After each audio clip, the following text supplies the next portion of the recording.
Hello, welcome to my channel, or welcome back if you've been here before. My name is Beth Ann. I'm trying filming on my laptop today, which I don't normally do because I feel like my laptop is usually very busy, and so the video tends to lag a bit. But we'll see how this goes because the text shows up in the correct direction, which is very exciting.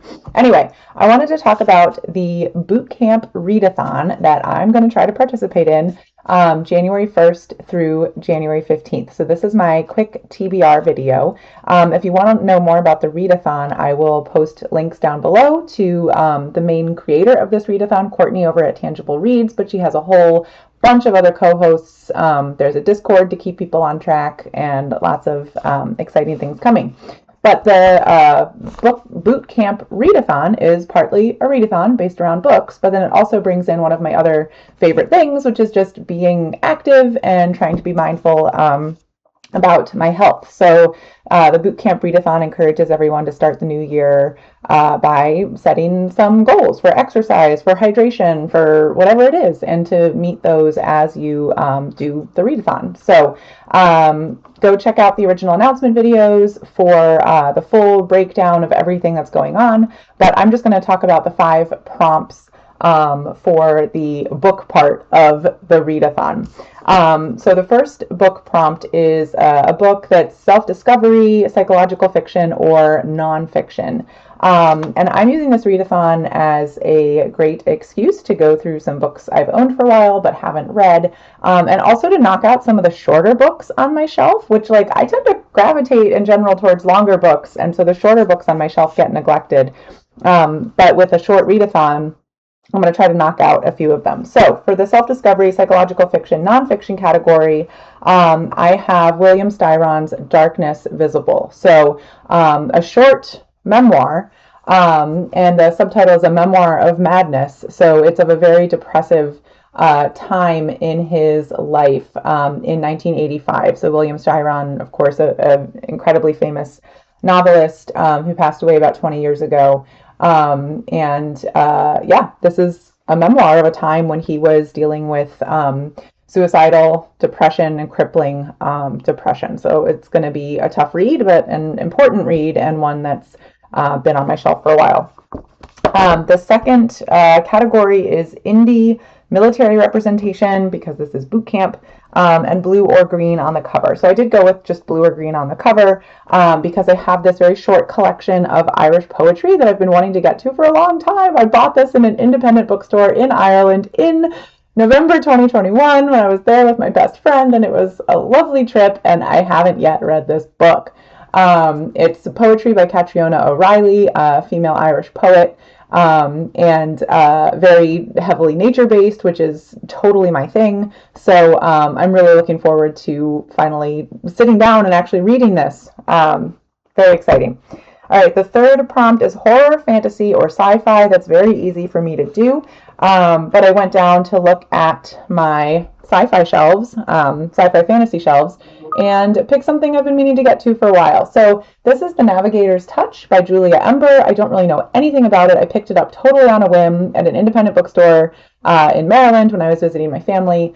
The thing I do know about it is I think it's a retelling of The Little Mermaid, I want to say. I'll just read briefly from the back. After invaders destroyed her village, murdered her family, and took her prisoner, Shield Maiden Ragna is hungry for revenge. A trained warrior, she is ready to fight for her home, but with only a mermaid and a crew of disloyal mercenaries to aid her, Ragna knows she needs new allies. Guided by the magical maps on her skin, battling storms and mutiny, Ragna sets sail across the northern sea. And then it goes on a little bit, but that sounds very adventurous and fun, and it's not that long for a fantasy novel, so I'm excited to give this a shot.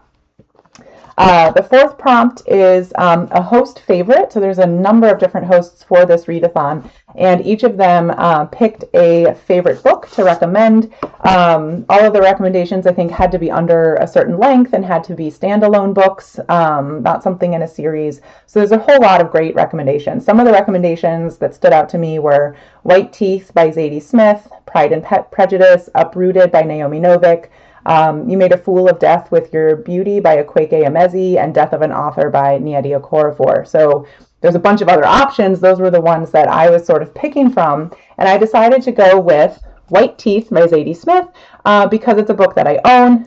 It's been on my shelf since 2024. I bought it in October in an independent, no, not in an independent bookstore, in a library. It was a library sale in Point Arena on the coast of California. I was there for a wedding and I picked up this book. This is a classic. It's a story of origins and sort of where do we come from and where do we sort of get to in the modern day from, I think, like a generational family sort of story. I'm not entirely sure. I just know it's a classic and it's really good and I really want to read it. So looking forward to this one for the host favorite prompt. And then the last prompt is comedy, cozy, erotica, romance. And for this one, I chose You Can't Touch My Hair by Phoebe Robinson. So like most other comedy books, I think this is sort of short essays that'll be very funny, maybe partly based in her real experiences, partly based on just her observations of cultural phenomena. So this will be a fun read to dig into during this bootcamp readathon. I also should have mentioned that each of these prompts, like they sound kind of random, but they're based on, from a very Army standpoint, sort of the early stages of going through actual Army boot camp. So recruitment and some of the training and learning how to bivouac and things like that. I'm a Navy brat, so I think I sort of need to end this video by saying there was not a Navy progression through boot camp, even though Navy has sort of similar processes. So go Navy, beat Army. And if this sounds like a fun readathon to sort of kick off your new year of reading and maybe your new year of some fitness and some personal health goals, go check out the announcement videos for more details. Thanks. I'll see you all in the next video. Bye.